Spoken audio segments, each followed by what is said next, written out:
What is up guys, my name is BAYZY and welcome to another video based on Ghost Recon Breakpoint. Within Breakpoint you'll be fighting your toughest enemy yet within the Ghost Recon series, and therefore you need to be tactical when planning your next move.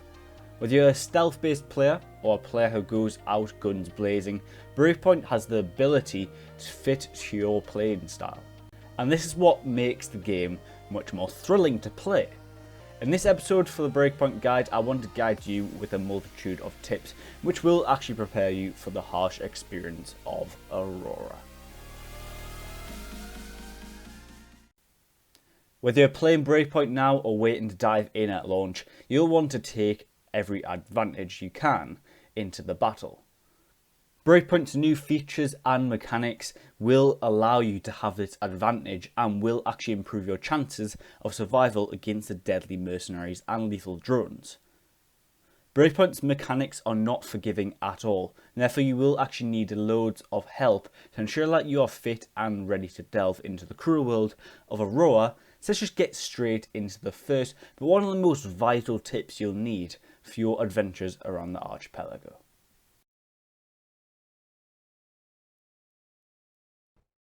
So for my first tip, I have to say that every kill counts within Breakpoint. Whether you're actually attacking a science lab overtaken by a bunch of wolves or the Sentinel, or have actually came across some suspicious looking members of the Sentinel just roaming around the world, you need to actually take them down methodically. Now, if you actually go for the head, it is actually a one-shot kill, but if you go for like the body, it does take a few shots to actually kill them. Obviously that kind of depends on what weapon you're actually using. So if you're using a sniper and you're quite close range, you might actually be able to kill one of those Sentinel quite quickly, to be honest.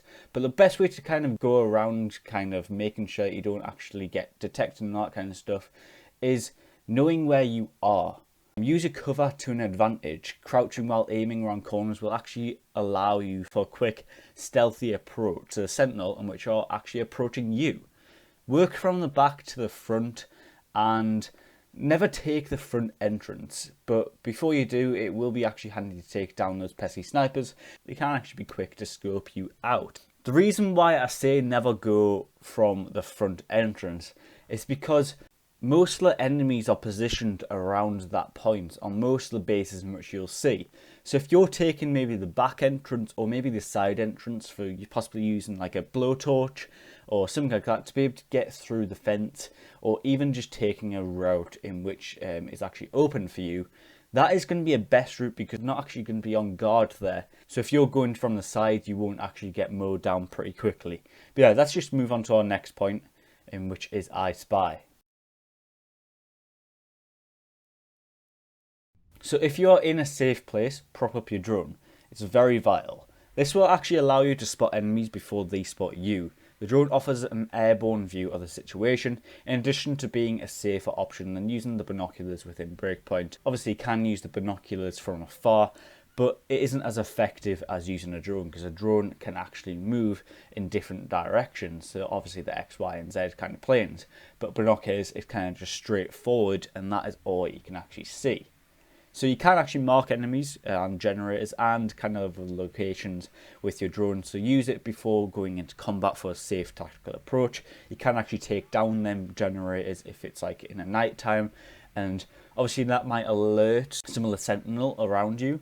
Or maybe you want to actually take them generators down a little bit later on when maybe you're getting into a bit of a sticky situation. Some of the Sentinel might actually want to go check that out. So within Breakpoint you can actually have separate kind of drones too, which are used for synchronized shots.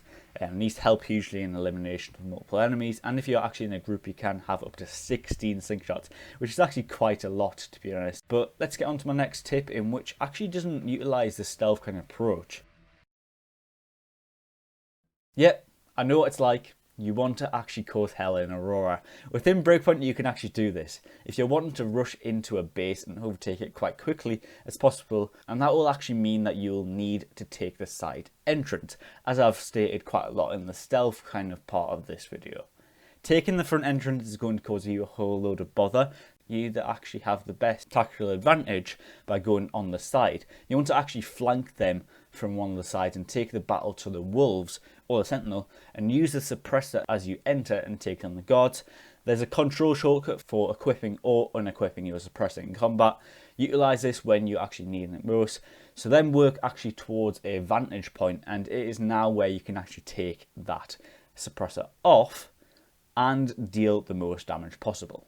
Ubisoft within Breakpoint actually truly wanted to tend to all playing styles. I'm definitely not like a juggernaut when it comes to Ghost Recon, as I truly do love that stealth approach. Though on the sly, I do actually love a good, quick and easy CQC, which means I can actually go guns blazing whenever I want to. You're vulnerable in the world of Breakpoint, so if an enemy patrol ends up walking close by or an Azrael drone flies by high overhead, use the prone camo ability to get down, dirty and nearly undetectable. Ubisoft has implemented a prompt in which will actually tell you if you're on the right terrain to smear mud or snow all over yourself.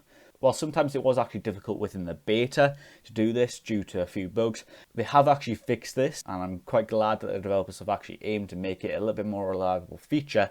In addition to using the stealth kind of tactic, you can also take a full advantage of the ability to customize your ghost to make it more detectable resistance. You can earn skill points by leveling up or finding them in crates, though these crates are much more defended than the ones in which you're actually scattered across the whole map. You can put these skill points towards abilities that make it harder to detect and easier to vanish, so use them to an advantage, but also use them quite wisely. I've got to say, but bivouacs are your new best friend. You should aim to discover as many as you can by locating intel in enemy controlled areas, talking to locals, or simply just exploring.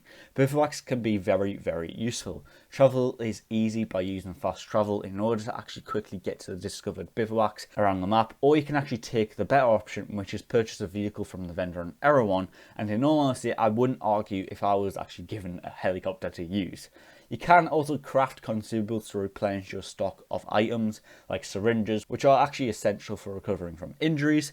All of these items require crafting supplies, so actually keep an eye out for enemy caches, plants and even animals in the vast forests that cover Aurora.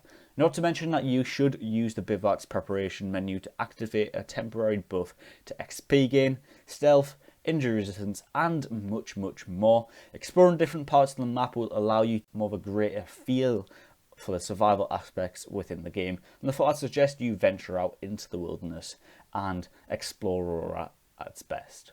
Tell me in the comment section what your top tips would be for newcomer for the Ghost Recon series, and tell me what you thought of mine.